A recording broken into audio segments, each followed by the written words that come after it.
Okay, so setup-wise, for the most part, pretty good. Just occasionally you do creep back to kind of centred there. So to move forward doesn't really take a lot to go from there to there. You're moving your hands forward like an inch or two, but just to get that position where your hands are just slightly in front. What we're looking for is there's a finish line there above your left foot. We want the hands and the hip to get that line before the club head gets that to impact. Okay, so if we look here on the left as your before, again, backswing wise is fine. Good take around the glass, a full backswing there, nice pivot and tilt. Now as we come back to it's more of a downward movement. As you're coming back into the golf ball now, you can kind of watch your hip. It's actually starting to move back and away, so your hips go in kind of in that direction before your hands have got to the golf ball. There's impact now, hands sort of over the top of the ball there, nowhere near your left leg, hips going this way, but you're just in up and left. So if you make decent contact, it's going left, but more often than not, the swing is fine, but rather than the circle kind of bottoming out there, you just moved it back to here. So the low point is effectively the same. When you come to the golf ball, it's now on the way up.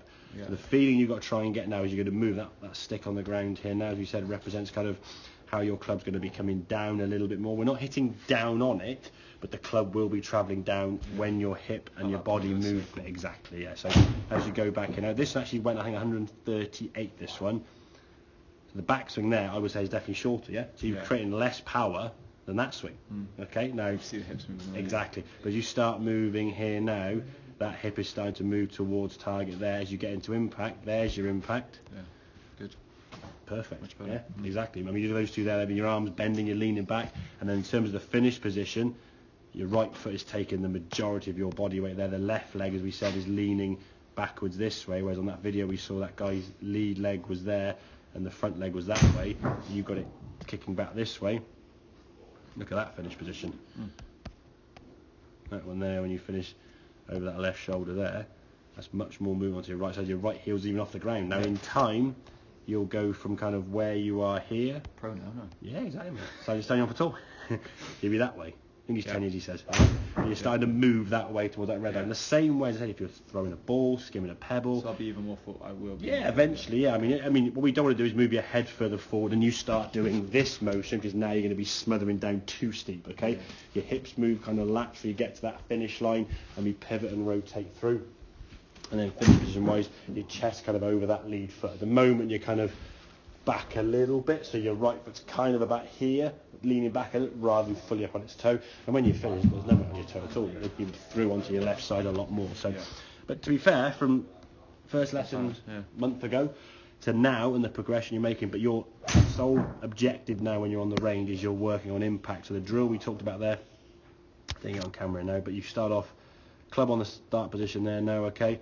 Move it back to here, and then simply drag it on the ground from here all the way to that lead foot, keep it on the ground, and don't be afraid to get a bit of kind of bend of the shaft, really pushing it down, just to get a feel of that club, compressing it in the ground, and get it towards that left hand side there, okay? And when you get to that left foot, the club should still be on the ground, and the face at that point aiming towards target. Okay, if the club face is sort of moved around and start aiming to the left around the corner, you probably just leant back on it a little bit, or you've done some other sort of twisting with your hand that we don't need to do, okay? So you work on that impact. If you can get a stick down there, or I say we use a golf club, but anything sort of as a device, or you could use a towel. You probably put a towel sort of somewhere. All sorts of bits. Yeah, exactly. From the house bin, you could put something down there.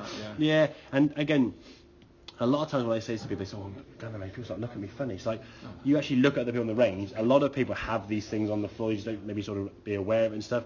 They'll have devices there just to help that. But again, you're working on a specific purpose of getting that club to miss the orange stick, coming down, striking the golf ball. And when it hits the golf ball, it continues on down after impact, whereas yours is going this way.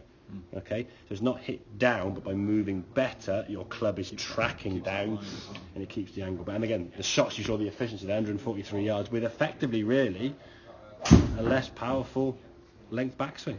So if you can put that backswing into that impact, that 6 sounds going 160, 170 even, which is very good.